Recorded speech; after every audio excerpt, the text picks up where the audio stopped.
Ramadan Mubarak. Today we're going to get started on two of my favorite dishes. One is a seafood medley, salsa. The other one is a combination of seafood with barley.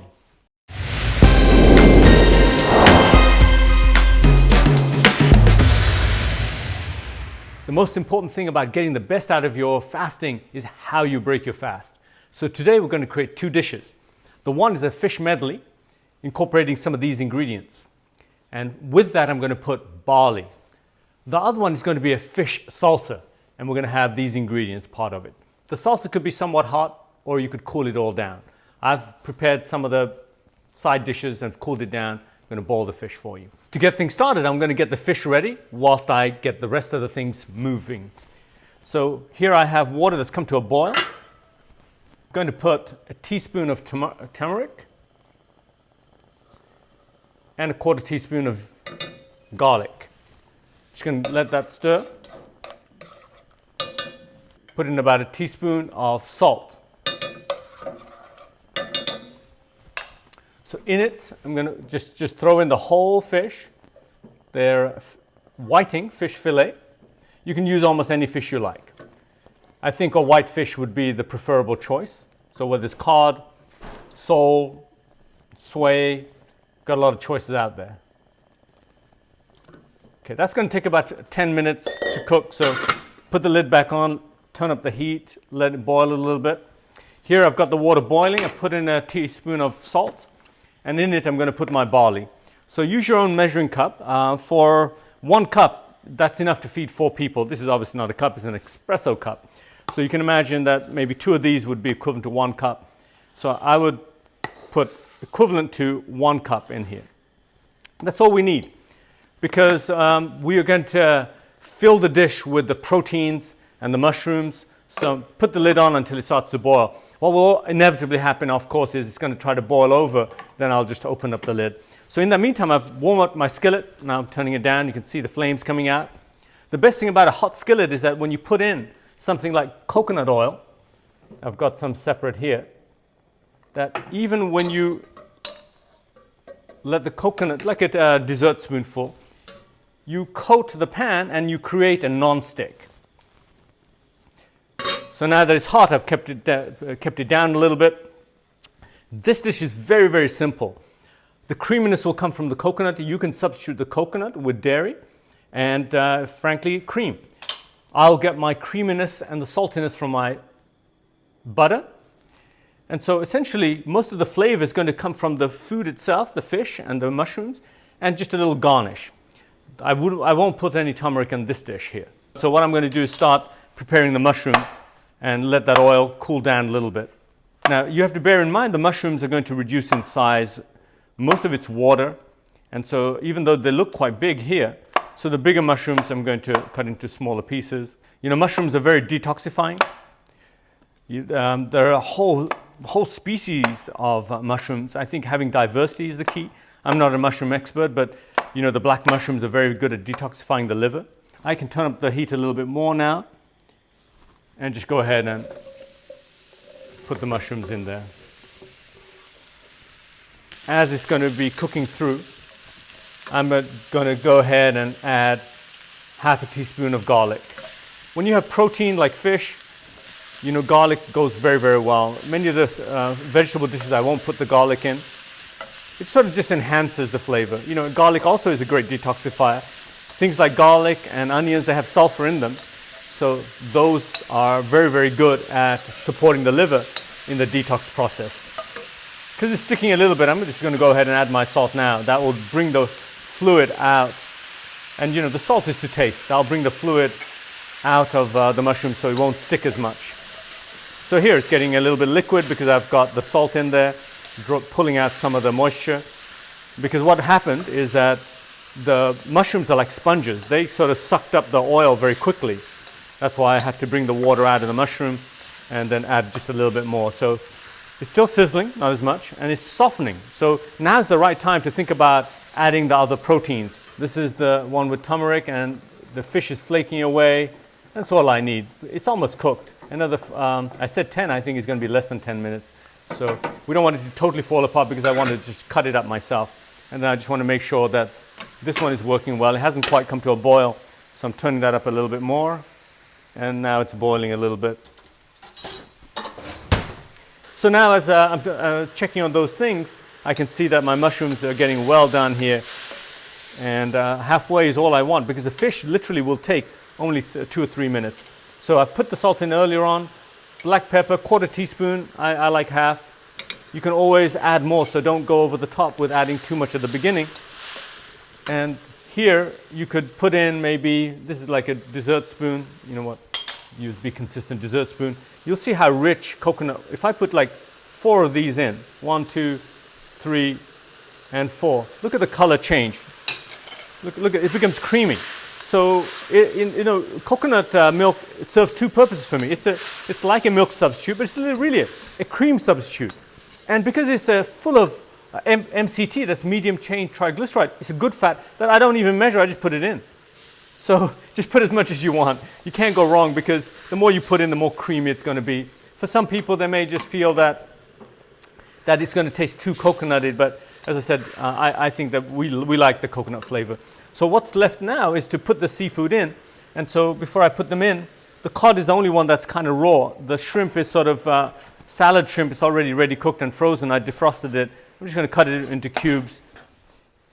And if you want to keep the integrity, then you don't want to be stirring it too often like I'm doing right now. So all that moisture that came out of the mushroom and then the coconut milk is now allowing being absorbed into the fish. So the finishing touches is where I put my butter and the seafood in. The butter thickens it. It adds a little saltiness to it and creaminess to it. So about a tablespoon of butter. Turn this up a little bit more. Now this is a good Irish butter, grass-fed cows. So I think if you get organic butter, grass-fed, that's going to be good in essential fatty acids. And like with anything, moderation. Same with coconut oil. As good as it is, you don't want to overdo anything. You just want to have it in moderation. I mix different oils, coconut oil with olive oil, sometimes canola oil. So here I'm just going to put in the salad shrimp.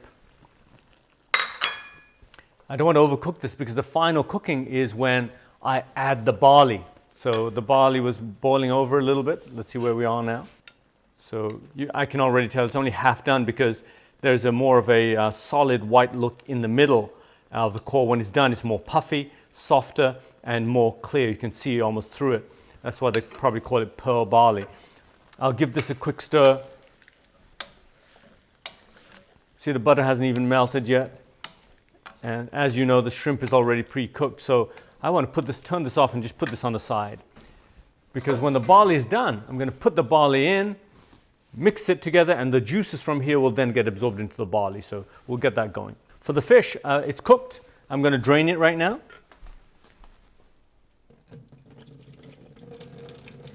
Now what I'm going to do is bring it out. They've almost flaked away, but some of the pieces are still kind of big. So I want to make sure that they are all broken up into small pieces. This is not complicated. It's just a matter of chopping it. Most of it's flaked away because whitefish is quite flaky, and this is just my way of actually cooling it down at the same time as making sure it's chopped up. So for the seafood salsa, specifically whiting salsa, what I'm going to do is just mix the base, which is the vinaigrette almost. So in my bowl, what I want to do is add olive oil primarily. And I would say for the amount of food I have, I'll need about half a cup. So I usually never measure out of anything. I just estimate with my eyes. That's about half a cup. Now, there's nothing wrong with olive oil. I know moderation, but olive oil is a monounsaturated fat. So you can't go wrong with that. In it, I want to put in some dessert spoonfuls of lemon juice. That's my tartiness. So if you want to measure that for a cup worth of half a cup of olive oil, you want to put about 4 tablespoons of lemon juice. Ordinarily, what I would be doing is comparing with my taste. And right now I'm not going to be able to do that. For 4 dessert spoons of lemon, which is tarty, I want to put about 1 dessert spoon of honey. That's going to balance it out between the sweet and the sour. Each of these has a different stimulation on your taste buds, and that's where I think the flavors come from. I'm going to now add a little bit of salt and pepper. So 1/4 teaspoon of pepper, 1/4 teaspoon of salt. That's that done. As that's moving around, I just find that the rice vinegar just adds a little bit of enhancement because it's tarty in itself. I don't need too much of that because I've already got the lemon juice. All right, so now it's time to mix the ingredients together. So that's my base, which is olive oil, to contrast the sweet honey with the sour lemon juice and rice vinegar, and salt and pepper. That's the base. And so I like to put in the onions first. I won't overdo it, so I'll just put a handful of the onion now, because I can always add more, because the onions can be a little bit overpowering for some. And let me take this over to this side now. So of all these ingredients, it's my choice how I want to put it in. I just frankly like to put the tomatoes in first. And I don't have to put all the tomatoes in right now. Again, I'll see how it mixes, because what the juices from the tomatoes come out and mix very nice with the vinaigrette. So I actually estimated that I would need half of the red onion, and I'm going to guess that it's right, because I just put that tomato in. My feeling is that I'm going to need the rest of that half of the red onion. Again, I don't have to put all of the sweet corn in it, but I actually like sweet corn. This is organic sweet corn. So I know sweet corn gets a bad rap, but it does have natural sugars, only like 6 or 7 grams per 100 gram serving. But the shell is full of carotenoids. The shell is full of fiber. And if you get the organic, then you don't have to worry about the chemicals that the regular ones are involved with. In it, I'm going to add the peas. That's your choice if you want to add the peas. It's more for color than anything. So that's your sort of salad medley before I add the fish. It's all cold. And for my garnish, I like to add the cilantro. So I'm going to chop that cilantro up a little bit more. So that's it. So that's going to go straight in here. As that's mixing in here, so you've got the lemon juice, you've got the honey, the olive oil. Look at the color there. I mean, you could eat this just by itself, really. That's what I mean. It's a salsa, nothing special. But what's special is that you're putting in good quality ingredients and good high quality protein. So now that the fish is almost cooled down, we can put this in. The fish is a good quality protein. And when people ask me what's the best ingredients to lower blood pressure, natural food will lower your blood pressure. The fish proteins, particularly sardines, actually have been documented to actually lower blood pressure. So when you have antioxidants, and there's full of antioxidants in these peppers, because of the rich color, the richer the color, the more the antioxidants. So you can have red pepper, yellow pepper, red pepper, but red pepper being the brightest has the most antioxidants, full of vitamin C and full of vitamin A as well. So what I'll do is bring my pot over here, just throw them in. And as I'm throwing them in, I'm getting a sense of the measurement, is that this by no means overpowers it, adds that beautiful color. So you've got the red from the tomato, but even more red in the pepper, and I think the second one will be just right. High protein, full of vegetables. Before I get carried away, I'm going to just check, see how that looks when I blend it in. I think it's going to turn out to be just right. That was about 5 pounds of fish, if I'm not mistaken. No, that's not true. That was about 2 pounds of fish to fill up this whole container. That's good for the whole family.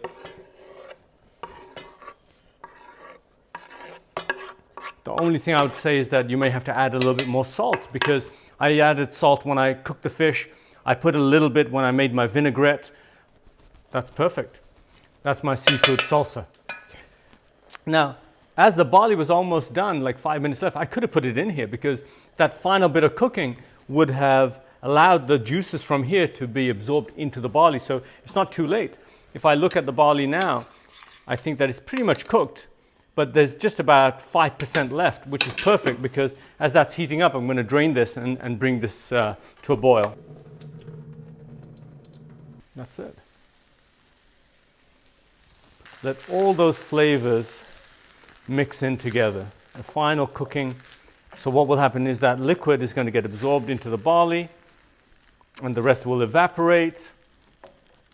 And that's a really good fish medley, seafood medley. So you can substitute any fish. I put cod in here and shrimp. You could put scallops. You could have haddock in here. And same thing, at the end you have to taste for salt and pepper. But the creaminess came from the coconut milk, but you could use regular milk, organic milk, with a little bit of cream. And so this is nice. I don't want to stir it too much because I'm going to break up the cod even more. So just let that simmer, let it evaporate a little bit. And so there you have the two dishes. So the reason why this kind of food is really good at breaking the fast, and of course I don't mind you breaking your fast with a cup of coffee if you want, a tea, with a date, but this is high quality fiber from the whole grain of the barley. You've got soluble fiber, you've got protein in there, and when something is complex like a whole grain, you don't get the sugar surge that you get with white rice or white bread. And the mushrooms, as I said, have their own nutrient value and detoxifying capability. You've got the fats from the seafood, like the shrimp. And so the butter as well just brings it out. If you come closer now, you'll see that the yellowness of the butter is floating to the top. So I'm just going to mix them in, blend them in. So gentle stirring is all it needs just to keep the flavors together. And this is pretty much done. So I'm going to let that just simmer for a few more minutes. And same with the seafood salsa. The beauty of the seafood, again, high quality protein. The seafood protein is the better protein to lower your blood pressure. As I was telling you, studies on sardine protein, the sardine fish was the ideal protein to lower your blood pressure. And then when you have full of antioxidants, anything bright and colorful is full of antioxidants. And so the combination of antioxidants and good fats from the fish, as well as good quality protein, all these things go to lower your blood pressure and nourish yourself. So when you're fasting and your body is just engaging its immune system, it's down-regulating certain longevity, certain markers that make you age, is down-regulating them. So IGF-1 would be down-regulated, mTOR would be down-regulated. But the most important thing is that as it's being down-regulated, then when you feed yourself, it's now in a state of anabolic. So in other words, when you feed it, it starts to regenerate. It starts to have stem cell regeneration capabilities. So when you put the right fats in, the complex carbs, the antioxidants, and the vegetables, you get the full benefit from the fasting that you've done all day long. Well, so there you have it. Two of the dishes. One is a salad, the other one is a hot dish. They're complete meals in themselves because they're full of antioxidants, full of protein, full of fibers. So both are complete meals, but I think that one can be at the beginning of the meal, the one would be a great way to finish the meal.